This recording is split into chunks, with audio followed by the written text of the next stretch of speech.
story begins in 1894 in Haywood County, North Carolina, where the swollen waters of Rocky Fork tumbled down the steep slopes of Cold Mountain before they gradually slackened their headlong rush as the tight gorge opened up into the pristine valley of Persimmon Cove. 9 times the creek cut across the rutted wagon road in the 5 miles of its winding stretch. 3 of those crossings were rough log bridges, and the others, well, they were rocky fords, which are safe enough to manage in fair weather, but become treacherous and impassable when the spring rains or the late winter thaws set in. Starting from the isolated cabin of Hugh McKinney, whose grazing land marked the upper reach of the road, and running clear down to the small settlement that opens up into the wider world of Waynesville, Persimmon Cove holds some 40 dwellings in all. Still, you'd be hard-pressed to find the cove marked on any map. Most old-timers will simply tell you that the very name of this place has been left clean out of the history books. Instead, there's nothing but a thin blue line on a government survey map that thickens as it nears the wider, deeper course of the Pigeon River that hints at where this creek winds its way into bigger rivers that eventually join to form the Great French Broad. But for the people living in these 40 scattered homes beneath the mountain's long shadows, Persimmon Cove is nothing less than the center of all creation, with its outer edge lost somewhere in the blue haze on the horizon. Life in this small corner of the world keeps a person humble and rooted to the ground. Indeed, the bare-knuckled fight to simply stay alive in this half-tame wilderness fills up a body's hands, heart, and mind for most of the short stretch between daybreak and the early dusk that comes with mountain afternoons. Beyond the endless work of keeping fed and sheltered, a cove dweller's thoughts might turn inward, and he grows careful and possessive about his ground, understanding full well that the standing timber on it is the only cash crop he'll ever lay his eyes on in his whole life.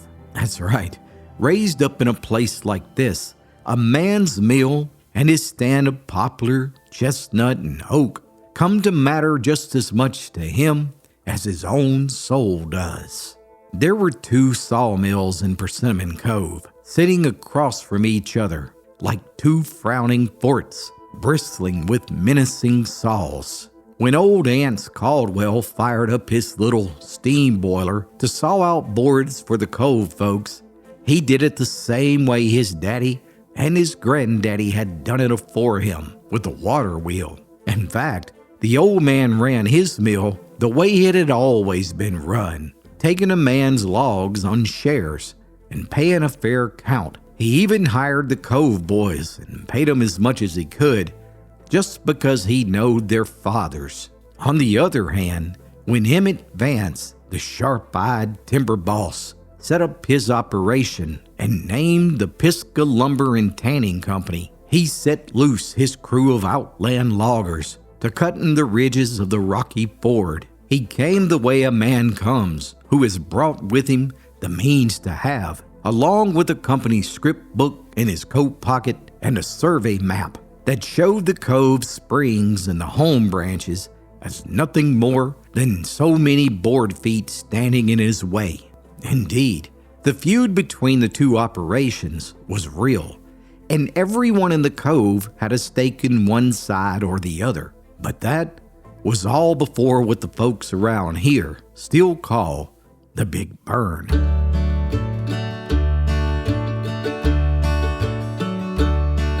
It had been an early spring that year, and a dry one. The sunny first days of April had brought corn planting time earlier than usual, and as far as you could see up the southern slopes, the young corn was already knee-high, though It craved rain, something powerful. Old Aunt Caldwell had cut through the winter afore the same way he always had, by only harvesting small stands of timber that was close to his home, and then carefully snaking the logs down with his mule teams, being careful not to disrupt the natural flow of the area's creeks and springs. But the Pisgah Company crew, with their skidders and their fancy steam engines, well, they had pushed clean over into Laurel Fork that spring and began cutting closer and closer to the cove's houses and their water sources, closer than any man in Persimmon Cove had ever seen timber cut before,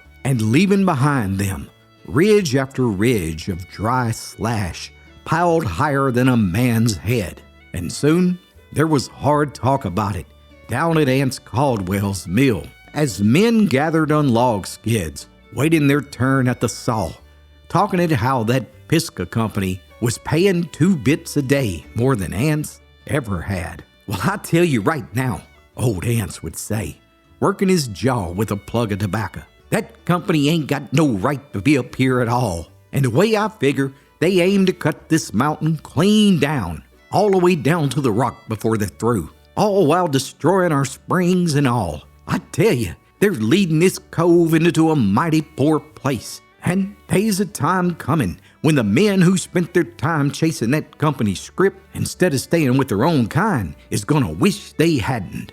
And as might have been expected, word went forth and finally came upon the ears of Emmett Vance up at the Pisgah camp that old Caldwell was telling the Cove men that the Pisgah outfit meant to ruin them. It was even rumored that some of the Cove boys who had signed up with the company were about to quit and go back to cutting for ants on shares like their fathers afore them. But Vance, he was a calculating man who was careful with his words and not one to let his temper get the best of him in front of his own crew. After all, he considered old man Caldwell a complete fool, and he would never let that old man come betwixt him and that sea of gold that he intended to harvest. Well, anyhow, soon the two men found themselves face to face. It was near sundown on a Saturday in the midst of a dry spell that had run for 6 weeks.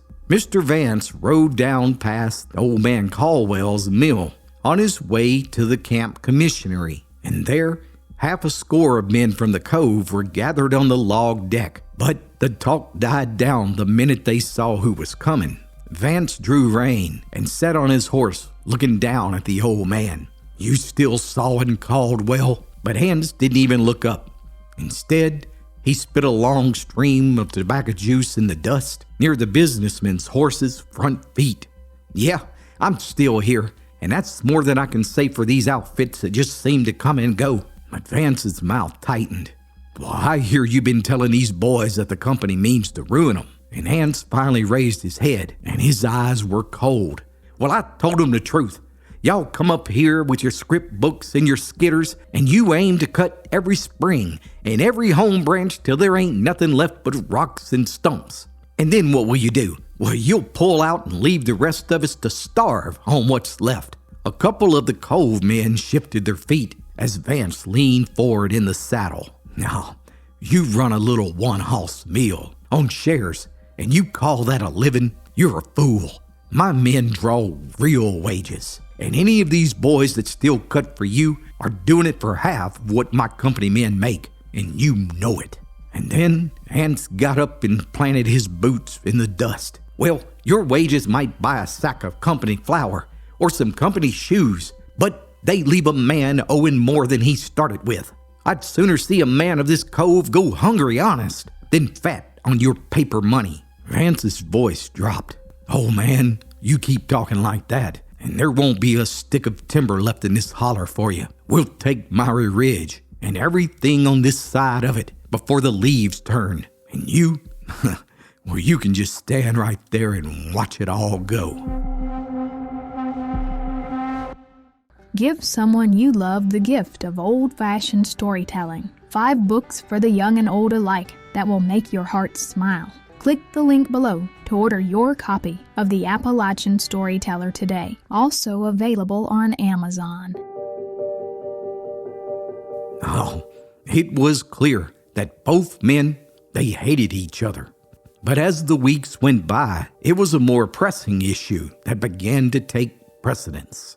Rain, or should I say, the lack of it. In fact, not a single drop had fallen from the sky in over 7 weeks. Down at the settlement store, there was more talk than usual that dry summer. And it even came out that Bird Davenport, who farmed the little bottom land hard against the company's lower boundary, had lost the best half of his spring branch to the company's ditching.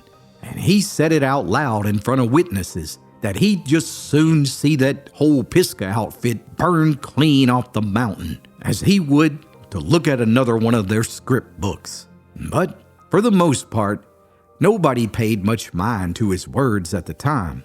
After all, a man is entitled to his temper, right? Well, maybe so.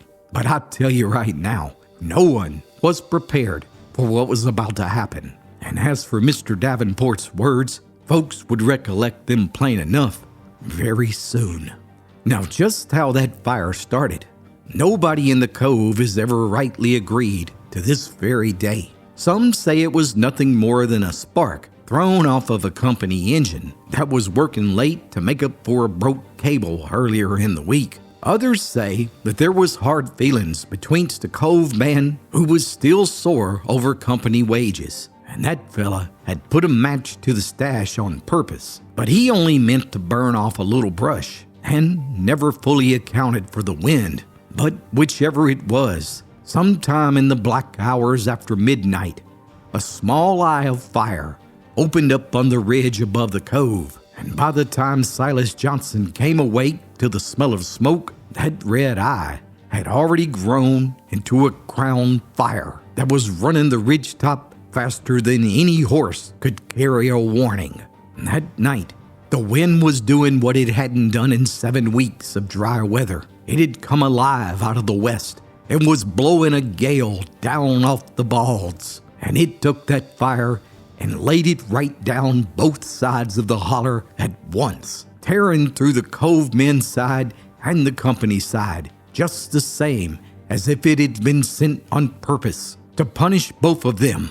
And within minutes, all the mountain folks were roused out of sleep by the sound of a fire. They could hear a low roaring that sounded like a train coming.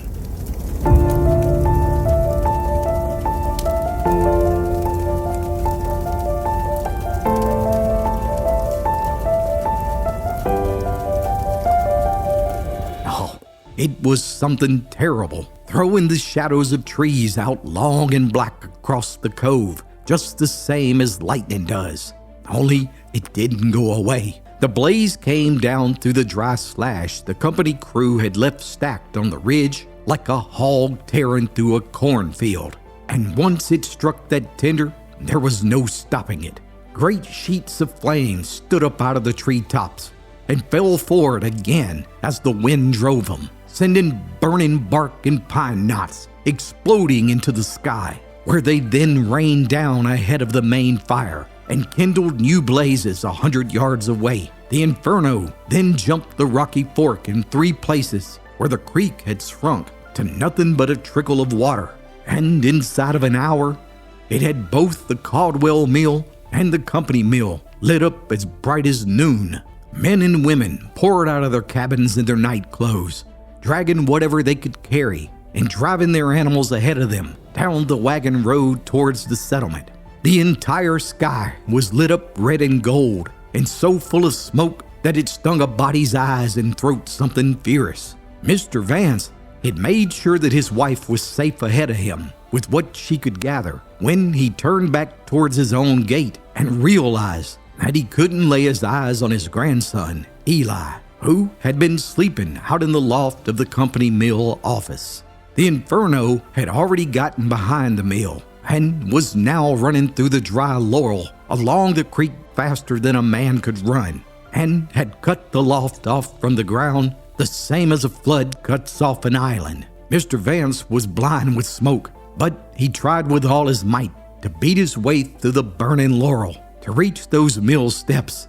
Oh, but the heat, it drove him back time and time again, singeing his beard and his eyebrows, until two of his company men had to hold him back from killing himself while trying to save his grandson. "Look out there," a man shouted, for there in the distance, for one split second, the smoke cleared just long enough to spot something standing in the loft window. There was little Eli's face pressed against the glass, with his voice crying out for his granddaddy.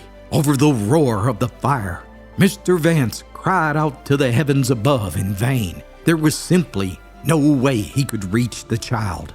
But just then, coming from out of nowhere, a man went running into the smoke with a wet feed sack held up over his mouth, and then he plunged straight into the wall of burning laurel, where no other man had dared to go. Nobody had time to ask who it was or to call him back. All they saw was a man's shape bent low, driving himself through the flames. And moments later, he was up the mill steps, fighting through the smoke towards the loft, just as the roof timbers began to give way. Now, what happened inside that loft, no man could rightly see for the smoke, but in a little while, astonishingly, the stranger came staggering back through the inferno with his own clothes so hot they were smoking. And there in his arms was little Eli, wrapped in the same wet feed sack the stranger had carried. Once the two escaped the fire, the stranger collapsed face down on the ground. The boy's hair and hands were burned raw, but somehow he was alive. Mr. Vance erupted with shouts of joy that rang out above the crackling of the fire that surrounded him. God had truly sent an angel to save his grandson. But who was the angel that had dashed into the flames without regard for his own safety? Mr. Vance reached down, eager to thank him, as several men attempted to render aid to the stranger. They rolled his body over so that his face was illuminated by the flames, and his identity was revealed. Old man Caldwell had given his own life to save his enemy's grandson. The heat had seared his lungs, and his wounds were more than his earthly body could recover from. Hans Caldwell was dead.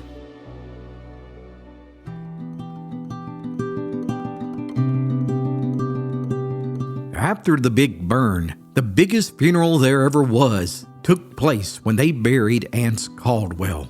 When they placed his body in a plain coffin that was made of hand-ripped chestnut boards. And with there being no preacher to be had and no time to send for one over the roads that were still smoking in places from the burn, the mountain folks simply got up and took turns giving their final wishes to a man who meant so much to the community. But no one expected what would happen next when a man who had been listening at the back of the chapel slowly walked across the church floor to speak words over the coffin. There stood Emmett Vance. And to this day, folks in Persimmon Cove will tell you that no one ever heard such a speaking as Mr. Vance gave over that coffin that was set up on two sawhorses. Friends and neighbors, the timber baron began, working his hat around in his two burned hands. You uns all know what's brung us here today. I never knowed I'd be standing here trying to say something good about a man that I hated. Him and me, well, we were traveling far apart, and the Lord knows I said some mighty hard things about him, and even you folks that are gathered here today, and I meant every word of it at the time, and for that, I ask the good Lord to forgive me. But 3 nights back, when the fire had my own grandbaby cut off the same as if he had been in the middle of the deep sea, it was this man here that I spent the whole dry spring running down to every soul in this cove. It was that man that walked straight into the fire like it was nothing but a rain shower, and he brung my Eli to me in his own 2 arms. And when I seen who it was that had done it, it plumb tore the mad right out of my heart. Truth is, I ain't fit to be standing over his coffin. But I tell you, if the good Lord ever opens up them gates for an old fool like me, I'm gonna hunt up and down those golden streets till I find Hans Caldwell and I'm going to get him by the hand and thank him proper for saving my grandson.